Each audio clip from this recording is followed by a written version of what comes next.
السلام عليكم ورحمة الله وبركاته. الحمد لله نحمده ونستعينه ونستغفره ونعوذ بالله من شرور أنفسنا ومن سيئات أعمالنا. من يهده الله فلا مضل له ومن يضلل فلا هادي له. وأشهد أن لا إله إلا الله وأشهد أن محمدا عبده ورسوله أرسله بالهدى ودين الحق ليظهره على الدين كله ولو كره المشركون. اللهم صل على محمد وعلى آل محمد كما صليت على إبراهيم وعلى آل إبراهيم. اللهم بارك على محمد وعلى آل محمد كما باركت على إبراهيم وعلى آل إبراهيم إنك حميد مجيد. أما بعد، أعوذ بالله من الشيطان الرجيم. بسم الله الرحمن الرحيم. يا أيها الذين آمنوا اتقوا الله حق تقاته ولا تموتن إلا وأنتم مسلمون. بسم الله الرحمن الرحيم. شهر رمضان الذي أنزل فيه القرآن هدى للناس وبينات من الهدى والفرقان. സ്നേഹം നിറഞ്ഞ സത്യവിശ്വാസികളെ, സത്യവിശ്വാസിനികളെ, പ്രപഞ്ചത്തിൻ്റെ സൃഷ്ടാവായ, ലോകത്തിൻ്റെ രക്ഷിതാവായ അല്ലാഹു സുബ്ഹാനഹു വ തആല നമുക്ക് കാണിച്ചു തന്ന പരിശുദ്ധ ഇസ്ലാമിൻ്റെ മാർഗരേഖകൾ ജീവിതത്തിൽ അനുധാവനം ചെയ്യുകയും അല്ലാഹു വിരോധിച്ച, അല്ലാഹു നിഷിദ്ധമാക്കിയ കാര്യങ്ങളിൽ നിന്ന് അകന്നു നിൽക്കുകയും ചെയ്തുകൊണ്ട് അവന് തഖ്വയുള്ള മുത്തഖീങ്ങളായി, മുഅ്മിനീങ്ങളായി ജീവിതം നയിക്കണമേ എന്ന് ഓരോരുത്തരെയും ഉണർത്തുകയാണ്, ഉത്ബോധിപ്പിക്കുകയാണ്. അള്ളാഹുവിൻ്റെ അപാരമായ അനുഗ്രഹത്താൽ ഈ വർഷത്തെ ആദരണീയമായ റമളാൻ മാസത്തിൽ പങ്കെടുക്കുവാൻ അള്ളാഹു നമുക്ക് അവസരം നൽകിയിരിക്കുകയാണ്. അൽഹംദുലില്ലാഹ്. റമദാൻ വ്രതം മുഴുവൻ അനുഷ്ഠിക്കുവാനും അതിലെ പുണ്യങ്ങൾ കരസ്ഥമാക്കുവാനും അള്ളാഹു നമുക്കെല്ലാവർക്കും തൗഫീഖ് നൽകി അനുഗ്രഹിക്കുമാറാവട്ടെ. പരിശുദ്ധ റമളാൻ വിശുദ്ധമായ ഖുർആനിൻ്റെ അവതരണത്തിൻ്റെ വാർഷിക വേളയാണ്. എല്ലാ വർഷവും റമളാൻ കടന്നു വരുമ്പോൾ ഖുർആനിൻ്റെ ഒരു വാർഷികമാണ് നമ്മൾ ആഘോഷിക്കുന്നത്. റമളാനെക്കുറിച്ച് ഷഹറുൽ ഖുർആൻ, അത് ഖുർആനിൻ്റെ മാസമാണ് എന്ന് വിശേഷിപ്പിക്കാറുണ്ട്. ഖുർആൻ എന്നാൽ അള്ളാഹുവിൻ്റെ അത്ഭുത വചനങ്ങളുടെ സമാഹാരമാണ്.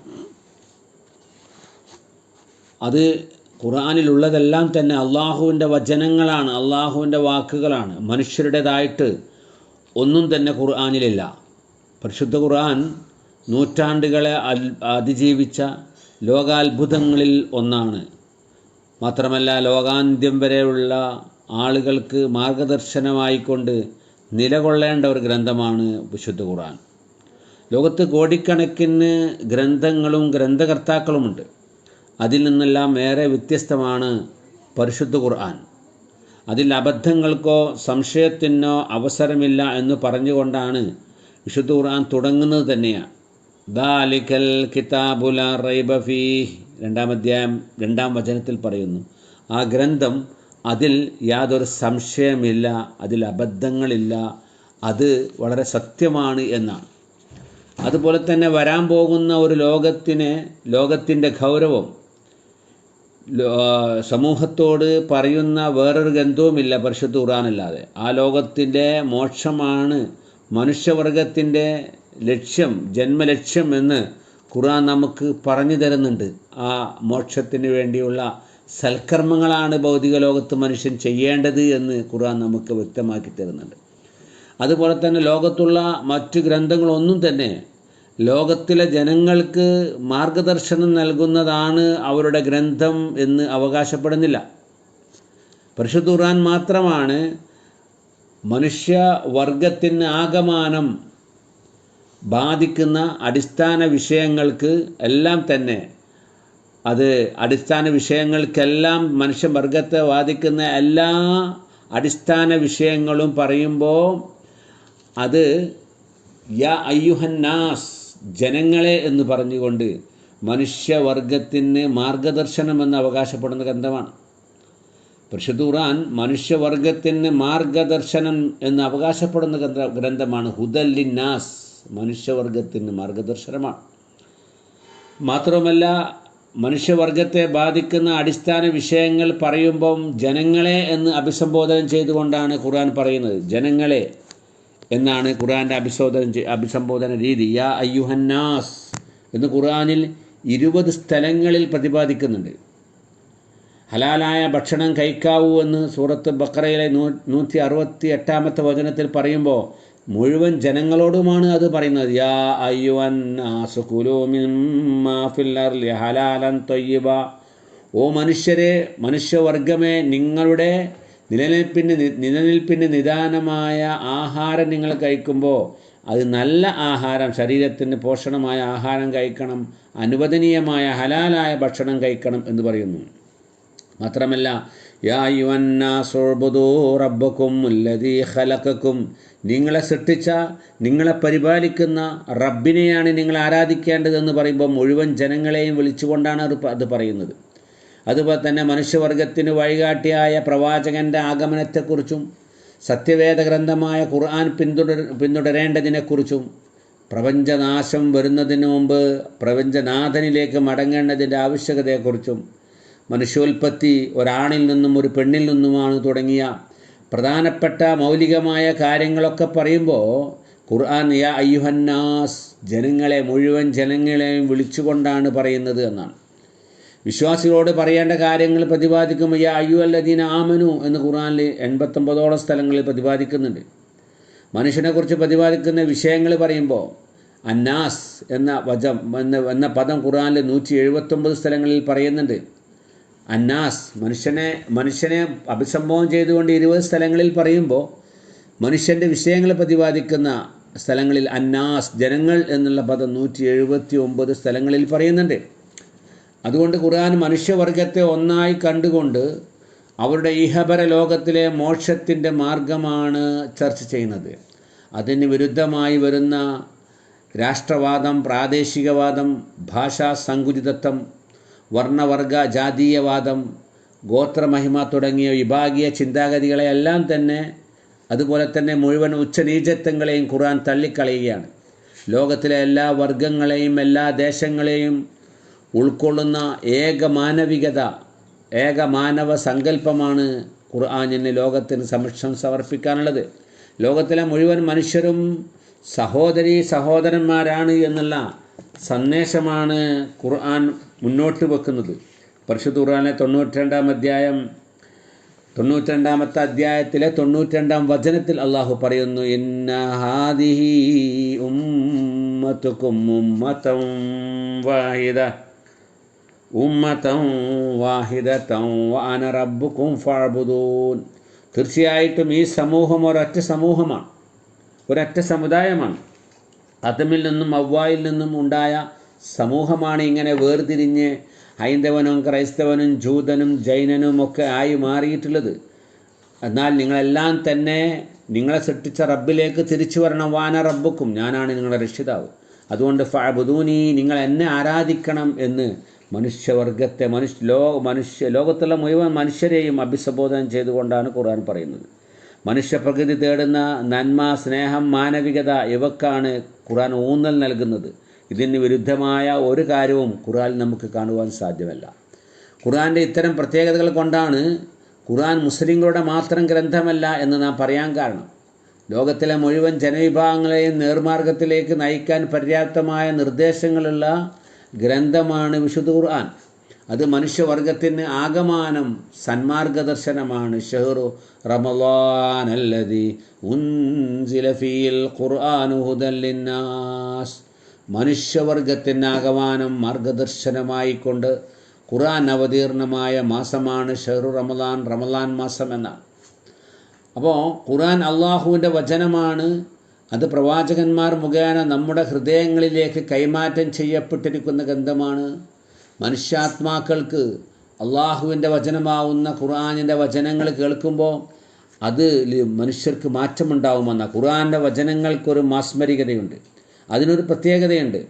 അതിൻ്റെ പാരായണം കേട്ടാൽ തന്നെ മനുഷ്യ ഹൃദയങ്ങളെ അത് ആകർഷിക്കും. അതിൻ്റെ അർത്ഥങ്ങളും ആശയങ്ങളും മനുഷ്യബുദ്ധിയെ ചിന്തോദ്ദീപകമാക്കുന്നതാണ്, ചിന്തയ്ക്ക് വിധേയമാക്കുന്നതാണ്. മഹാനായ ഒന്നാം ഖലീഫ അബൂബക്കർ സിദ്ദീഖ് റളിയല്ലാഹു അൻഹു തൻ്റെ വീടിൻ്റെ അടുത്ത് തനിക്കായി ഇബാദത്ത് ചെയ്യാൻ ഒരു ചെറിയ പള്ളി ഉണ്ടാക്കിയിട്ടുണ്ടായിരുന്നു. അദ്ദേഹം അവിടെ പോയി നമസ്കരിക്കും, ഖുർആൻ പാരായണം ചെയ്യും. അദ്ദേഹത്തിൻ്റെ ഖുർആൻ പാരായണം എന്ന് പറയുമ്പോൾ വളരെ ശ്രവണമധുരമാണ്. മാത്രമല്ല വക്കാന അബൂബക്കർ റജുലൻ ബക്കാൻ, ഖുർആൻ ഓതുമ്പം അദ്ദേഹത്തെ നിയന്ത്രിക്കാൻ കഴിയില്ല. അതിൻ്റെ ആശയങ്ങൾ ചിന്തിച്ചുകൊണ്ട് അദ്ദേഹം കരഞ്ഞു പോകും. അതുകൊണ്ട് ഇദ്ദേഹത്തിൻ്റെ ശ്രവണമധുരമായ ഖുർആൻ പാരായണം കേട്ടിട്ട് തൊട്ടടുത്ത ഭാഗത്തുള്ള എല്ലാ മുശ്രിക്കീങ്ങളായ സ്ത്രീകളും കുട്ടികളുമെല്ലാം തന്നെ അത് കേൾക്കാൻ വേണ്ടി ആ പള്ളിക്ക് ചുറ്റും ഒരുമിച്ച് കൂടുമെന്നാണ്. അങ്ങനെ അഫ്രാദാലിക്ക് അഷ്റാഫ് ഖുറൈശിയുള്ള പ്രമുഖന്മാർക്ക് ഇതറിഞ്ഞപ്പോൾ ഭയങ്കരമായ ഭയമായി. കാരണം ഇവരെല്ലാം ഇസ്ലാമിലേക്ക് ആകർഷിക്കപ്പെടുമോ എന്നുള്ള പേടി. മുസ്ലിമല്ലാത്ത ആളുകൾ പോലും ഖുർആൻ്റെ ശ്രവണമധുരമായ പാരായണം കേൾക്കുമ്പോൾ അല്ലെങ്കിൽ ബാങ്ക് കേൾക്കുമ്പോൾ അത് അവർക്ക് വളരെ ഹഠാകർഷിക്കുന്നുണ്ട്, അവരുടെ ഹൃദയത്തിനെ ആകർഷിക്കുന്നുണ്ട്. ഒരിക്കൽ റസൂലുള്ളാഹി സ്വല്ലല്ലാഹു അലൈഹി വസല്ലമ മക്കയിൽ വെച്ച് 53-ാം അധ്യായം സൂറത്തുൻ നജ്മ് ഓതുകയുണ്ടായി എന്നാണ്. സൂറത്തുൻ നജ്മിൻ്റെ അവസാനത്തെ ആയത്തിലാണ് ആദ്യമായി ഖുർആനിൽ തിലാവത്തിൻ്റെ സുജൂദ് വന്നിട്ടുള്ള അധ്യായം. റസൂലുള്ളാഹി അത് പാരായണം ചെയ്തു, എന്നിട്ട് ലാസ്റ്റ് സുജൂദ് ചെയ്തു. ശ്രവണസുന്ദരമായ പ്രവാചകൻ്റെ പാരായണ ഭംഗിയിൽ ലയിച്ചുകൊണ്ട് സ്വയം മറന്നുകൊണ്ട് അവിടെയുള്ള ശത്രുക്കൾ പോലും അതിൽ ലയിച്ചുപോയി എന്ന് ചരിത്രം രേഖപ്പെടുത്തുകയാണ്. അപ്പോൾ ഖുർആൻ്റെ പാരായണം കേൾക്കുമ്പോൾ അങ്ങനെയാണ്, ആരും അതിൽ ലയിച്ചു പോകും. തുഫൈൽ ബിൻ അംർ ബിൻ ദൗസി എന്ന ദൗസി ഗോത്ര നേതാവും പ്രശസ്ത കവിയുമായ തുഫൈൽ ഒരിക്കലും മക്കയിൽ വന്നു. അദ്ദേഹം ഹജ്ജിന് മുമ്പൊക്കെ അതുപോലെയുള്ള കാര്യങ്ങൾക്കാണ് വന്നത്. മക്കയിലെത്തിയപ്പോൾ ഖുറൈശികൾ അദ്ദേഹത്തോട് പറഞ്ഞു, മുഹമ്മദിൻ്റെ സംസാരം നീ കേൾക്കരുത്, അദ്ദേഹത്തിൻ്റെ സംസാരം മനുഷ്യനെ ആകർഷിക്കുന്നതാണ്, അദ്ദേഹവുമായി നീ സംഭാഷണം നടത്തരുത്, സംസാരം കേൾക്കരുത്. അദ്ദേഹം പറയുകയാണ്, എന്നിട്ട് ഞാൻ അത് കേൾക്കുവാൻ തീരുമാനിച്ചു. അങ്ങനെ കേൾക്കുകയാണെങ്കിൽ ചെവിയിൽ തിരുകാൻ വേണ്ടി 2 തുണിക്കഷ്ണങ്ങളെല്ലാം തയ്യാറാക്കി ഹറമിലേക്ക് പ്രവേശിച്ചു. ഹറമിൽ പ്രവേശിച്ച് നോക്കുമ്പോൾ ഒരു ഭാഗത്തിരുന്ന് പ്രവാചകൻ നമസ്കരിക്കുന്നുണ്ട് ഖുർആൻ ഓതിയിട്ട്. അങ്ങനെ ഖുർആൻ ഓതി നമസ്കരിക്കുന്നത് അദ്ദേഹം കണ്ടപ്പോൾ അദ്ദേഹത്തിൻ്റെ മനസ്സ് പറഞ്ഞു, എന്താണ് അദ്ദേഹം പറയുന്നതെന്ന് കേട്ടു നോക്കാം, വേണ്ടെങ്കിൽ നമുക്ക് ഒഴിവാക്കാമല്ലോ, എനിക്ക് കാര്യങ്ങൾ മനസ്സിലാകുന്ന ആളാണ് എന്ന് പറഞ്ഞ് അദ്ദേഹം ആ ഖുർആൻ ഒന്ന് ശ്രദ്ധിക്കാൻ തയ്യാറായി നബിൻ്റെ അടുത്ത് പോയി അത് കേട്ടു. അദ്ദേഹം പറയുകയാണ്, അദ്ദേഹം പിന്നെ ഇസ്ലാമിലേക്ക് വരികയുണ്ടായി. അദ്ദേഹം ആ സംഭവം വിവരിക്കുന്നുണ്ട്. സുബ്ഹാനല്ലാഹ്, ഇതിനേക്കാൾ മനോഹരമായ ഒന്നും എൻ്റെ ജീവിതത്തിൽ ഞാൻ കേട്ടിട്ടില്ല എന്ന് പറഞ്ഞുകൊണ്ട് അദ്ദേഹം വിശ്വാസിയായി തൻ്റെ ഗോത്രത്തിലേക്ക് പ്രബോധകനായി മടങ്ങിപ്പോയ കഥയാണ്. ഇങ്ങനെ മുസ്ലിം അല്ലാത്ത ആളുകളെ ആ ഖുർആനിൻ്റെ വചനങ്ങൾ അത് വളരെയധികം ആകർഷിക്കുകയും അവർ ഇസ്ലാം സ്വീകരിക്കുകയും ചെയ്ത ചരിത്രമാണ് ഖുർആനിന് പറയാനുള്ളത്. അത് ഇന്നും സംഭവിച്ചു കൊണ്ടിരിക്കുകയാണ്. എത്രയോ ആളുകൾ നമ്മുടെ ഒന്നും പരിശ്രമ ഫലമല്ലാതെ ഖുർആൻ വായിച്ചു മനസ്സിലാക്കി കേട്ടു മനസ്സിലാക്കി ഇസ്ലാമിലേക്ക് വന്ന എത്രയോ ചരിത്രങ്ങൾ നമുക്ക് പറയുവാൻ സാധിക്കുമെന്നാണ്.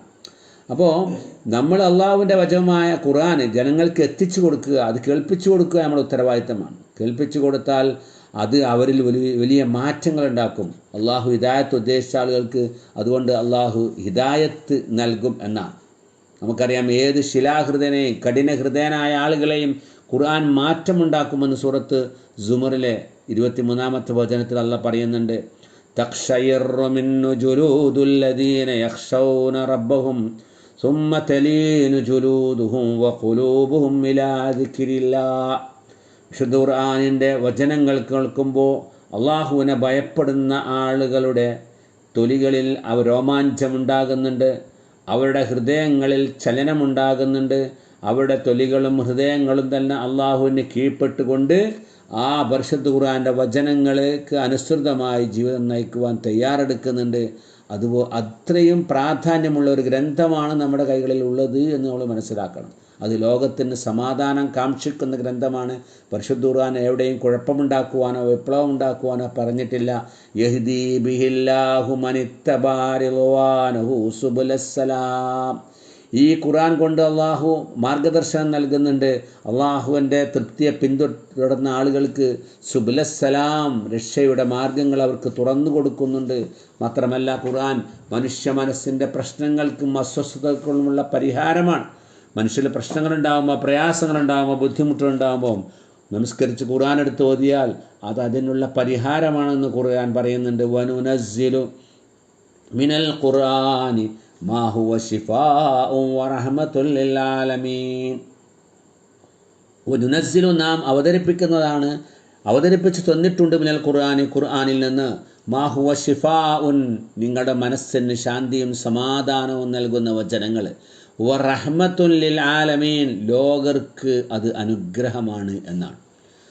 അതുകൊണ്ട് പരിശുദ്ധ ഖുർആനിൻ്റെ അവതരണ മാസമായ ഈ റമളാൻ മാസത്തിൽ ഖുർആൻ നമുക്കതിൻ്റെ പഠനത്തിനൊരു തുടക്കം കുറിക്കാം. നമ്മൾ പരിശ്രമിച്ചുകൊണ്ട് പലതും നമ്മളിവിടെ നേടിയെടുത്തിട്ടുണ്ട്. നല്ല സമ്പത്ത്, വിദ്യാഭ്യാസം, വീട്, കാറ്, ഇതൊക്കെ നമ്മൾ നേടിയെടുത്ത നമ്മളെ പരിശ്രമം കൊണ്ട്, നമ്മൾ അധ്വാനിച്ച സമ്പത്ത് കൊണ്ട് നേടിയെടുത്തതാണ്. അതെല്ലാം നേടിയെടുത്തിട്ടും പരിശുദ്ധ ഖുർആൻ ഓതാൻ അറിയാതെ, പരിശുദ്ധ ഖുർആൻ്റെ അർത്ഥം ഗ്രഹിക്കാൻ കഴിയാത്ത വിഭാഗത്തിൽ നമ്മൾ പെട്ടുപോയാൽ അത് ഈ ലോകത്ത് വലിയ നഷ്ടമാണ്. നമ്മൾ പരിശ്രമിച്ചാൽ ഖുർആൻ നമുക്ക് വശത്തിലാക്കുവാൻ കഴിയും, പഠിക്കുവാൻ കഴിയുമെന്ന് ഖുർആൻ പറയുന്നത്.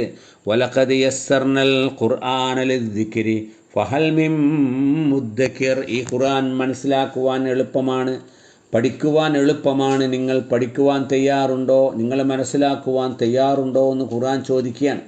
അപ്പോൾ നമ്മൾ തയ്യാറുണ്ട് എന്നുള്ള മറുപടിയാണ് നൽകേണ്ടത്. ഈ റമളാൻ മാസത്തിൽ ഖുർആൻ പഠിക്കാൻ ഒരു പ്രോഗ്രാം, റമളാൻ പ്രോഗ്രാം നമ്മൾ തയ്യാറാക്കണം, ഒരു പരിപാടി നമ്മൾ തയ്യാറാക്കണം, അല്ലേ? ദിവസവും ഫർദ് നമസ്കാരങ്ങൾക്ക് മുമ്പും കുറച്ച് സമയം ഖുർആൻ ഓതുന്ന ഒരു ശൈലി നമ്മുടെ ജീവിതത്തിലേക്ക് നമ്മൾ കൊണ്ടുവരണം. കുടുംബവുമായി കൂടിച്ചേർന്നത് ആഴ്ചയിൽ ഒരു ദിവസം തന്നെയെങ്കിലും ഖുർആൻ തഫ്സീറുകൾ വായിക്കുന്ന സമ്പ്രദായം ഉണ്ടാവണം. ഖുർആൻ ഓൺലൈനിൽ പഠിക്കാനുള്ള ഒരുപാട് അവസരങ്ങളുണ്ട്, ഒരുപാട് ആപ്പുകളുണ്ട്. അതെല്ലാം തന്നെ നമ്മുടെ മൊബൈലിൽ നമ്മൾ ഡൗൺലോഡ് ചെയ്ത് പരിശുദ്ധ ഖുർആനിൽ, പരിശുദ്ധ റമളാൻ മാസത്തിൽ ഖുർആൻ പഠിക്കാനുള്ള അവസരങ്ങളും സന്ദർഭങ്ങളും നമ്മൾ ഉണ്ടാക്കുക. മറ്റ് മൊബൈലിൽ സമയം ചെലവഴിക്കുന്ന സമയങ്ങൾ വളരെ കുറച്ച് ഖുർആനിന് വേണ്ടി പ്രത്യേകമായ പ്രാധാന്യം നമ്മൾ നൽകണം എന്നാണ്. ഖുർആൻ കേൾക്കുക, അതും വളരെ കൂലി കിട്ടുന്ന കാര്യമാണ്. നമ്മൾ വാഹനങ്ങളിൽ പോകുമ്പോൾ, ഒറ്റയ്ക്ക് ഇരിക്കുമ്പോഴൊക്കെ മൊബൈലിൽ നമ്മൾ ആപ്പ് ഉപയോഗിച്ച് ഖുർആൻ കേൾക്കുക എന്നുള്ളതും വളരെ കൂലി ലഭിക്കുന്ന ഒരു പ്രവർത്തനമാണ്. അതുപോലെ തന്നെ ഖുർആൻ ഖുർആൻ ഖത്തം തീർക്കുക റമളാനിൽ, ഖുർആൻ ഖത്തം തീർക്കണം റമളാനിൽ. കഴിഞ്ഞു പോയ സലഫ് സാലിഹ്യങ്ങൾ 7 ദിവസം കൊണ്ടും 10 ദിവസം കൊണ്ടും ഒക്കെ ഖുർആൻ ഖത്തം തീർത്തിരുന്നു എന്നാണ്. അതുപോലെ തന്നെ ഖുർആൻ ബൈഹാർട്ടാക്കുക, ചെറിയ സൂറത്തുകളൊക്കെ തന്നെ ബൈഹാർട്ടാക്കുക. പ്രധാനപ്പെട്ട നമ്മൾ മനസ്സിലാക്കേണ്ട ആയത്തുൽ കുർസി, ആമന റസൂല് തുടങ്ങിയ എല്ലാം തന്നെ ബൈഹാർട്ടാക്കി പഠിക്കുക.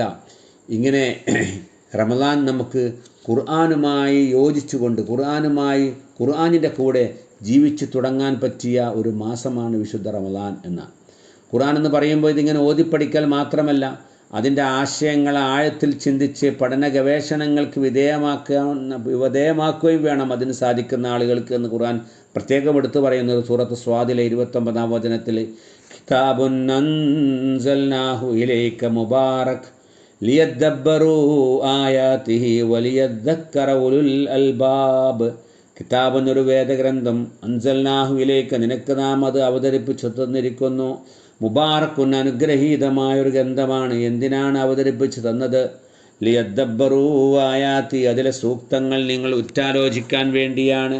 വലിയ തദക്കറ ഉലുൽ അൽബാബ്, ബുദ്ധിയുള്ള ആളുകൾ അത് ഓർക്കുവാൻ വേണ്ടിയും മനസ്സിലാക്കുവാൻ വേണ്ടിയുമാണ് ഞാൻ ഈ ഖുർആൻ അവതരിപ്പിച്ചു തന്നിട്ടുള്ളത് എന്നാണ്. അതുപോലെ തന്നെ ഖുർആനിലെ ആശയങ്ങളെ മനസ്സിലാക്കി കഴിഞ്ഞാൽ അത് നമ്മുടെ ജീവിതത്തിൽ നമ്മൾ പ്രാവർത്തികമാക്കുക, നമ്മുടെ പ്രവൃത്തിപഥത്തിൽ അത് കൊണ്ടുവരിക. ഇത് ആശയങ്ങൾ പഠിച്ചുകൊണ്ടൊരു ഗ്രന്ഥമല്ല, അത് പ്രവൃത്തിപഥത്തിൽ കൊണ്ടുവന്ന് ജീവിച്ച് കാണിച്ചു തന്നൊരു ഗ്രന്ഥമാണ്. റസൂലുള്ളാഹി സ്വല്ലല്ലാഹു അലൈഹി വസല്ലം ആ ഗ്രന്ഥത്തിൻ്റെ നിർദ്ദേശങ്ങൾ നമ്മുടെ ജീവിതത്തിൽ ജീവിച്ച് കാണിച്ചു തന്നിട്ടുണ്ട്. ആയിഷ റളിയല്ലാഹു അൻഹ പറയുന്നുണ്ട്, നബിയുടെ സ്വഭാവത്തെക്കുറിച്ച് ചോദിച്ചപ്പോൾ നബിയുടെ സ്വഭാവം ഖുർആനായിരുന്നു എന്ന് ആയിഷ ബീവി പറയുന്നുണ്ട് എന്നാണ്. അപ്പം ഖുർആനിൽ നിന്നും നാം മനസ്സിലാക്കിയ കാര്യങ്ങൾ നമ്മൾ ഉൾക്കൊള്ളുക, ആ ആശയം നമ്മുടെ ജീവിതത്തിൽ പകർത്തുക. ഖുർആൻ ഓതി ഉപദേശിക്കുമ്പോൾ അത് ജീവിതത്തിൽ പ്രാവർത്തികമാക്കുക. ഇങ്ങനെ ഖുർആനോടൊപ്പം ജീവിച്ചു തുടങ്ങാൻ പറ്റിയൊരു മാസമാണ് പരിശുദ്ധ റമളാൻ മാസം എന്നാണ്. അങ്ങനെ നമ്മൾ ജീവിക്കുകയാണെങ്കിൽ നമ്മുടെ ജീവിതത്തിൽ ഒരുപാട് പ്രശ്നങ്ങൾക്ക് പരിഹാരമാണ് ഈ റമളാൻ എന്നാണ്, ഈ ഖുർആൻ എന്നാണ്. മനുഷ്യ മനസ്സിന് ശാന്തി ലഭിക്കുന്ന, സമാധാനം ലഭിക്കുന്നതാണ് ഖുർആൻ പാരായണം. യാ അയ്യുഹന്നാസ് ഖദ് ജാഅകും മൗഇദത്തും മിർ റബ്ബിക്കും വശിഫാഉൻ ലിമാ ഫിസ് സുദൂർ. മനുഷ്യരെ എന്ന് വിളിച്ചുകൊണ്ട് ഖുർആൻ വീണ്ടും പറയുകയാണ്, നിങ്ങൾക്കിതാ ഒരു സതുപദേശം വന്നിരിക്കുന്നു. വിശുദ്ധ ഖുർആൻ നിങ്ങളുടെ റബ്ബിൽ നിന്നുള്ള സതുപദേശമാണത്. വശിഫാഉൻ ലിമാ ഫിസ് സുദൂർ, നിങ്ങളുടെ മനസ്സിലുള്ള എല്ലാ പ്രശ്നങ്ങൾക്കുമുള്ള പരിഹാരമാണ്, ശമനമാണ്, ശാന്തിയാണ്, സിദ്ധൌഷധമാണ് ഖുർആൻ. മാത്രവുമല്ല, നിങ്ങളുടെ കുടുംബത്തിൽ ഭദ്രത ലഭിക്കുവാൻ, കുടുംബത്തിൽ അള്ളാഹുവിൻ്റെ ബർക്കത്ത് ലഭിക്കുവാൻ ഖുർആൻ പാരായണം കാരണമാകും. റസൂലുള്ളാഹി സ്വല്ലല്ലാഹു അലൈഹി വസല്ലമയുടെ ഹദീസ് ഇങ്ങനെ കാണാം, ഇദാ തുലിയ ഫീ കിതാബുല്ലാഹ് ഇത്തസാ ബി അഹ്ലിഹി വകസുറ ഖൈറുഹു. ഒരു വീടിൽ വെച്ച് ഒരു അള്ളാഹുവിൻ്റെ ഗ്രന്ഥം പാരായണം ചെയ്താൽ ആ വീട്ടിലെ അഹ്ലുകാർക്ക് അള്ളാഹുവിൻ്റെ വിശാലമായ അനുഗ്രഹം ലഭിക്കും. അവർക്ക് അള്ളാഹിൻ്റെ ഖൈർ വർദ്ധിക്കും. അവിടെ മലായിക്കത്തിൻ്റെ സാന്നിധ്യമുണ്ടാകും. പിശാചുകൾ ആ വീട്ടിൽ നിന്നും പിശാചുകൾക്ക് ആ വീട്ടിൽ സ്ഥാനമുണ്ടാവുകയില്ല. വൈദാലം യുസ്ലഫി കിതാബുല്ലാഹ്, അള്ളാഹുവിൻ്റെ ഗ്രന്ഥം പാരായണം ചെയ്യപ്പെടാത്തൊരു വീട്, വെറും മൊബൈലുകളും അതുപോലെ തന്നെ ടി വികളും മാത്രം ശ്രദ്ധിക്കപ്പെടുന്ന വീടിൽ ലാ കബി അഹ്ലിഹി, അതിൻ്റെ ആ കുടുംബത്തിൽ കുടുസായിരിക്കും. വഖല്ല ഖൈറുഹു, അവിടുത്തെ ഗുണം കുറഞ്ഞു പോകും. വഹദറത്തു ശയാത്തീൻ, പിശാചുക്കളാണ് അവിടെ ഉണ്ടാവുക എന്നാണ്. അപ്പം ഒരു വീട്ടിൽ ബർക്കത്ത് വേണമെങ്കിൽ, അനുഗ്രഹം വേണമെങ്കിൽ ആ വീട്ടിൽ അള്ളാഹുവിൻ്റെ ഖുർആൻ പാരായണം ചെയ്യുമെന്നാണ്. പൈശാചിക ഉപദ്രവങ്ങളിൽ നിന്നും രക്ഷ തേടുന്ന ഒരു പ്രവർത്തനമാണ് ഖുർആൻ പാരായണം. സൂറത്തുൽ ബഖറ പാരായണം ചെയ്യുന്ന വീടുകളിൽ നിന്നും പിശാച് ഓടിപ്പോകുന്നതാണ് എന്ന് റസൂലുള്ളാഹിൻ്റെ ഹദീസിൽ കാണാം, അല്ലേ? അതുപോലെ തന്നെ ഖുർആൻ പറയുമ്പോൾ, ഖുർആൻ ഓതി നമ്മൾ മനസ്സിലാക്കുമ്പോൾ ഖുർആൻ പറഞ്ഞ ഇടത്ത് നമുക്ക് നിൽക്കാൻ സാധിക്കുന്നുവെന്ന്. ഖുർആനിൻ്റെ ആശയങ്ങൾ പിന്തുടർന്ന്, ദൈവിക കൽപ്പനകൾ ജീവിതത്തിൽ പിന്തുടർന്നുകൊണ്ട് അത് അനുസരിച്ചുകൊണ്ട് അത് അനുധാവനം ചെയ്തുകൊണ്ട് ജീവിക്കുവാൻ നമുക്ക് സാധിക്കുന്നു എന്നുള്ളതും ഒരു സത്യമാണ്. അതുകൊണ്ട് തന്നെ ഈ വിശുദ്ധ റമളാൻ മാസത്തിൽ നമ്മൾ ഒന്നുകിൽ ഖുർആൻ പാരായണം ചെയ്യുക, അതിൻ്റെ ആശയങ്ങൾ ഗ്രഹിക്കുക, അല്ലെങ്കിൽ ഖുർആൻ്റെ ശ്രോതാവാകുക, അല്ലെങ്കിൽ ഖുർആൻ ഓതുന്നത് കേൾക്കുക. ഇതിലേതെങ്കിലും ഒരു വിഭാഗത്തിൽ നമ്മൾ ഉൾപ്പെടണം. ഇല്ലെങ്കിൽ റസൂലുള്ളാഹി സ്വല്ലല്ലാഹു അലൈഹി വസല്ലം നമുക്കെതിരിൽ നാളെ പരലോകത്ത് അള്ളാഹുവിൻ്റെ മുമ്പിൽ സാക്ഷി പറയും, ഇന്ന ഹാദൽ ഖൗമ ഇത്തഖദു ഹാദൽ ഖുർആന മഹ്ജൂറ, ഈ സമൂഹം എൻ്റെ ഖുർആനിനെ കൈയൊഴിഞ്ഞു റബ്ബേ, അതുകൊണ്ട് എനിക്ക് അവർക്ക് വേണ്ടി ഒന്നും ചെയ്യുവാൻ സാധ്യമല്ല എന്നുള്ള രൂപത്തിൽ കൈയൊഴിയുന്നൊരവസ്ഥയുണ്ടാകും. അതുകൊണ്ട് ഈ റമദാനിൽ മാത്രമല്ല, ഖുർആൻ നമ്മുടെ ജീവിതത്തിൻ്റെ എല്ലാ സന്ദർഭങ്ങളിലും, റമദാൻ കഴിഞ്ഞാലും നമ്മുടെ കൂടെ ഉണ്ടാവണം. റമദാനിൽ മാത്രം ഖുർആൻ പാരായണം ചെയ്യുകയും പിന്നീട് അത് ഒഴിവാക്കുകയും ചെയ്യുന്ന സ്വഭാവമല്ല. ജീവിതത്തിൻ്റെ ഭാഗമായി, നമ്മുടെ ദിനചര്യയിലൊരു ഭാഗമായി വിശുദ്ധ ഖുർആൻ പാരായണം ചെയ്തുകൊണ്ട് മുന്നോട്ട് കൊണ്ടുപോകാൻ നമുക്ക് സാധിക്കണം. റബ്ബ് തആല ഈ പരിശുദ്ധ റമദാൻ മാസത്തിൽ വിശുദ്ധ ഖുർആനിൻ്റെ അനുഗ്രഹങ്ങൾ ലഭിക്കുവാനും ഖുർആൻ പാരായണം ചെയ്യുവാനും അത് പഠിക്കുവാനും അത് മനസ്സിലാക്കുവാനുള്ള അവസരങ്ങൾ നമുക്ക് സൃഷ്ടിച്ച് തരുമാറാവട്ടെ. നമ്മുടെ ജീവിതത്തിൽ വന്നുപോയ പാപങ്ങൾ, തെറ്റുകൾ, കുറ്റങ്ങൾ പടച്ചതമ്പുരാൻ വിശുദ്ധ റമദാൻ മാസത്തിൻ്റെ ഫള് കൊണ്ട് നമുക്ക് വിട്ടുപുറത്ത് മാപ്പാക്കി തരുമാറാവട്ടെ. നമ്മളിൽ നിന്നും രോഗങ്ങൾ കൊണ്ട് വിഷമിക്കുന്ന ആളുകൾക്ക് അള്ളാഹ് ശിഫയും ആഫിയത്തും നൽകി അനുഗ്രഹിക്കുമാറാവട്ടെ. മരണപ്പെട്ടു പോയവർക്ക് അള്ളാഹു മഗ്ഫിറത്തും മർഹമത്തും നൽകി അനുഗ്രഹിക്കുമാറാവട്ടെ. اللهم اغفر للمؤمنين والمؤمنات والمسلمين والمسلمات الأحياء منهم والأموات إنك مجيب الدعوات يا قاضي الحاجات. اللهم أعز الإسلام والمسلمين وأذل الشرك والمشركين. اللهم أجرنا من النار، اللهم أجرنا من النار، اللهم أجرنا من النار. ربنا اغفر لنا ولإخواننا الذين سبقونا بالإيمان ولا تجعل في قلوبنا غلا للذين آمنوا ربنا إنك رؤوف رحيم.